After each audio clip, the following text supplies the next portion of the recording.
नमस्कार दोस्तों 8वां वेतन आयोग को लेकर के एक बहुत ही बड़ी अपडेट है दोस्तों। जैसे कि 23 अप्रैल को कैबिनेट सेक्रेटरी, डीओपीटी सेक्रेटरी और एनजेसीएम स्टैंडिंग कमेटी की मीटिंग हुआ था 8वां वेतन आयोग की टर्म्स ऑफ रेफरेंस को लेकर के। तो दोस्तों इस मीटिंग में का बहुत ही सकारात्मक परिणाम आया है और इस मीटिंग में किन किन मुद्दाओं पर चर्चा हुआ है मैं आपको सारा अपडेट बताने वाला हूं दोस्तों। सबसे पहले इस मीटिंग में इस बात पे यह चर्चा हुआ कि 8वां वेतन आयोग में जो टर्म्स ऑफ रेफरेंस है, जो 8वां वेतन आयोग की जो शर्तें हैं उस पर चर्चा हुआ। उसको लेकर के दोस्तों जो फिटमेंट फैक्टर हो गया, नया अलाउंसेज हो गया, अलाउंसेज में कितना की वृद्धि होनी चाहिए, इसको लेकर के भी चर्चा हुआ। फिटमेंट फैक्टर को लेकर के एआईआरएफ के महासचिव और जेसीएम सेक्रेटरी शिव गोपाल मिश्रा जी ने 2.86 फिटमेंट फैक्टर के मुद्दा को उठाए हैं और सभी अलाउंस में 50% की वृद्धि होना चाहिए और नए अलाउंस भी 8वां वेतन आयोग में मिलना चाहिए। इस संबंध में इस कैबिनेट सेक्रेटरी की मीटिंग में चर्चा हुआ दोस्तों। उसके बाद इस बात पर चर्चा हुआ कि जो भी डिपार्टमेंट में अभी जो बचे हुए डिपार्टमेंट में जो रिक्स अलाउंस नहीं दिया जा रहा है, जैसे दोस्तों रिक्स अलाउंस को लेकर के इस बात पे चर्चा हुआ, जैसे कि रेलवे के कर्मचारियों को, ट्रैक मेंटेनर को रिक्स अलाउंस दिया जाता है, आर्म फोर्सेज में भी रिक्स अलाउंस दिया जाता है। तो दोस्तों इस मीटिंग में इस बात पर चर्चा हुआ कि जो बचे हुए डिपार्टमेंट हैं उनको भी रिक्स अलाउंस दिया जाना चाहिए।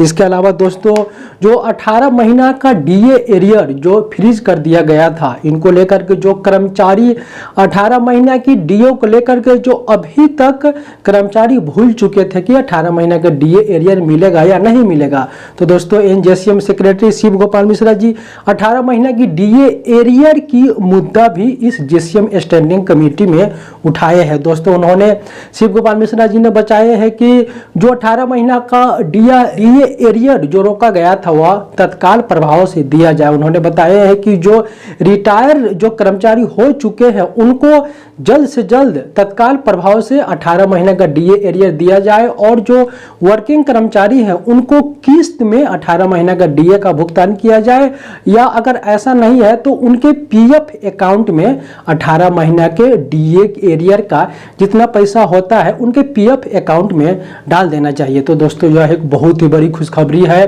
कि 18 महीने के डीए एरियर को लेकर के भी इस मीटिंग में चर्चा हुआ। इसके अलावा दोस्तों जो पॉइंट्समैन है उनकी 4 ग्रेड स्ट्रक्चर के बारे में भी चर्चा हुआ कि 8वां वेतन आयोग में पॉइंट्समैन को 4 ग्रेड स्ट्रक्चर अर्थात 1800, 1900, 2400, 2800 ग्रेड पे पॉइंट्समैन को मिलना चाहिए और दोस्तों ट्रैक मेंटेनर को भी 4200 ग्रेड पे मिलना चाहिए। इस पर भी दोस्तों चर्चा हुआ और इसको लेकर के जो लेवल मर्ज पर भी इस मीटिंग में चर्चा हुआ कि बहुत सारे लेवल है जहां पे बहुत ही कम सैलरी मिलती है, तो उन लेवल को मर्ज करने की आवश्यकता है। और इसके बाद दोस्तों जो एमएससीपी की जो समस्याएं हैं, जो अभी एमएससीपी 10 साल के बाद दिया जाता है, तो उस एमएससीपी में सुधार की बात हुई है कि एमएससीपी क्या लाभ कर्मचारियों को 5 साल में दिया जाए। और दोस्तों जो बचे हुए डिपार्टमेंट है जिनको 4800 और 5400 ग्रेड पे अभी तक नहीं दिया गया है, तो उन डिपार्टमेंट को भी 4800 और 5400 की ग्रेड पे 8वां वेतन आयोग में लागू किया जाए। दोस्तों सबसे बड़ी बात इस मीटिंग में इस बात पे उठाया गया कि जो जनरल इंश्योरेंस जो हम लोग को अभी 30 रुपया की जो महीना करता है और सरकार के द्वारा 30,000 का फायदा दिया जाता है, तो इसको लेकर के जेसीएम के सचिव और जेसीएम के जो बड़े नेता है उन्होंने इस मुद्दा को उठाया है कि जो जनरल इंश्योरेंस की 30 रुपया की राशि को बढ़ाया जाए और इसमें जो मिनिमम जो फायदा कर्मचारियों को इंश्योरेंस के रूप में मिलना चाहिए, मिनिमम 3 लाख रुपया और अधिकतम 30 लाख रुपया कर्मचारियों को फायदा मिलना चाहिए। तो दोस्तों इन तमाम पहलुओं पे इन जीसीएम स्टैंडिंग कमेटी और कैबिनेट सेक्रेटरी डीओपीटी सेक्रेटरी के बीच जो मीटिंग हुआ है इन पे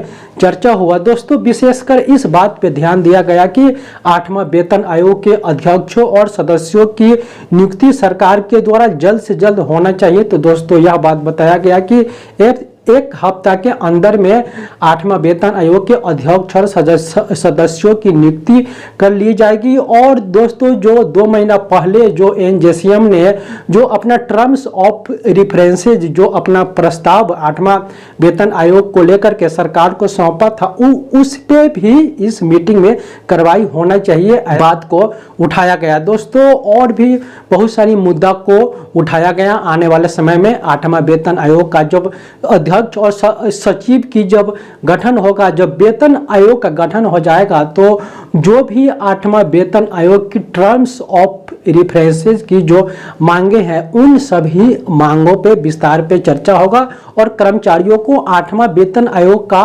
लाभ 1 जनवरी 2026 से दे दिया जाएगा। तो दोस्तों इस मीटिंग में कर्मचारियों के हित को ध्यान में रखते हुए कर्मचारियों को अधिक से अधिक 8वां वेतन आयोग में फायदा हो उनको लेकर के एनजेसीएम स्टैंडिंग कमेटी, एनजेसीएम के जो बड़े लीडर है वे इन सारी मुद्दा को सरकार के पास, भारत सरकार डीओपीटी कैबिनेट सेक्रेटरी के पास इन सारी मुद्दाओं को रखे हैं।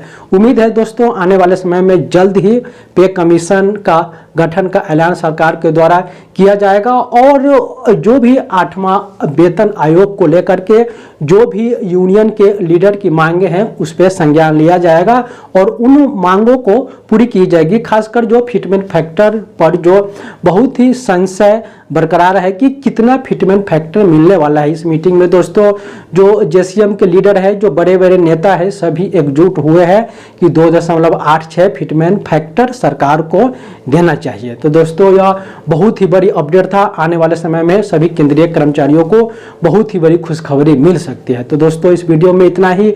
मैं इसी प्रकार की वीडियो 8वां वेतन आयोग, एनपीएस, यूपीएस को लेकर के सभी प्रकार की अपडेट मैं आप सभी तक वीडियो के माध्यम से बताते रहता हूं। आप हमारे साथ इसी प्रकार बने रहे।